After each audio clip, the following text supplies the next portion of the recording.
CATV is proudly presented by Toyota.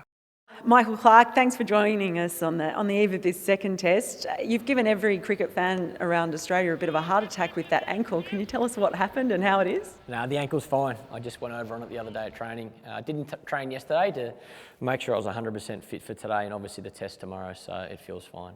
Did you have a moment where you just had a bit of a worry when you did it? Not at all. No, I know I'm in great hands. I've got an unbelievable physio and team doctor.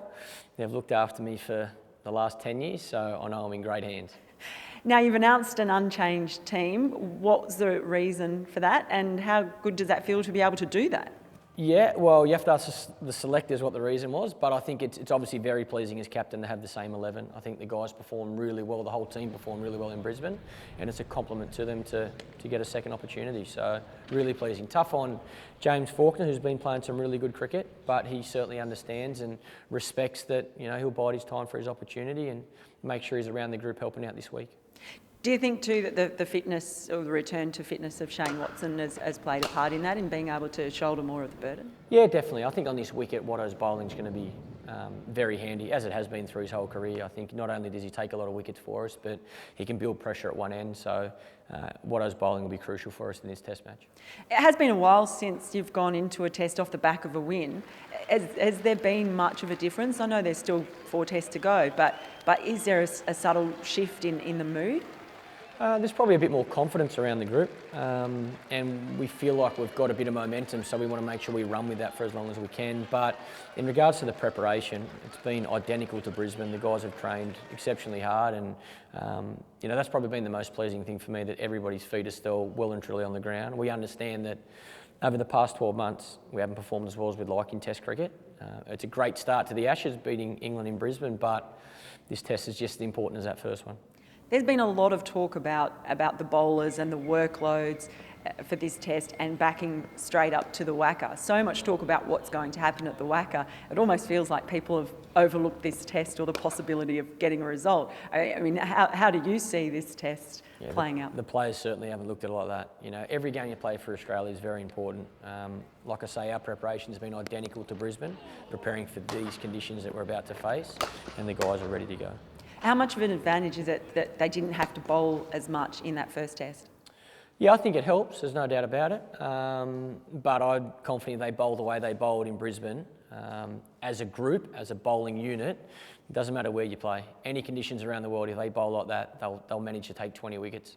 Back here at the Adelaide Oval, there's been a lot of talk about how it is a batsman-friendly place, but it's also particularly friendly for you. I think 2 double centuries in a calendar year last year, and played 8 tests here, an average of about 100. That's nice. Yeah, pretty good. Not bad for you. Nice. I hope that continues. Well, what is it about here that is so great for you? I don't know the answer to that. I think I've always loved playing in Adelaide. It's a beautiful ground, and certainly still is now with the new stadium.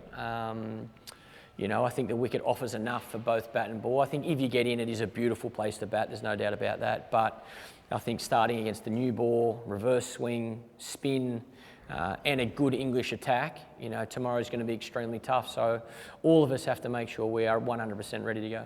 And talk about this pitch as well, how important do you think is spin going to be here, and also the form of Nathan Lyon, who really did outperform Graham Swan in Brisbane? I think spin will play a big part as the game goes on. The wicket deteriorates, there's no doubt about it. It always does here in Adelaide. I think Lino's bowling really well.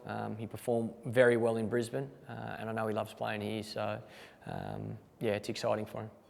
And just a word on England as well. You resisted naming their team in the press conference. Couldn't help myself, could I? And then almost did it again. Yeah. But surely you must have plans for specific, if they make specific choices. Oh, definitely. We've looked at the 11 that played in Brisbane, and probably 5 or 6 of the other players in their squad, or 4 or 5 of the other players in their squad that we've studied, not knowing what 11 they're going to pick. Obviously, there's the option of Monty Panesar, England playing 2 spinners.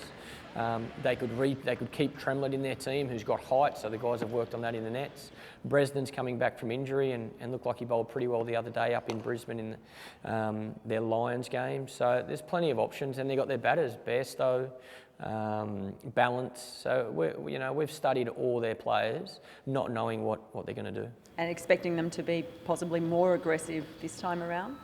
Brisbane? In the way they play, I just think they're a very good team. They'll come back stronger than after losing in Brisbane. They've got a lot of class, they've got some match winners. We have to beat our best to beat them, that's for sure.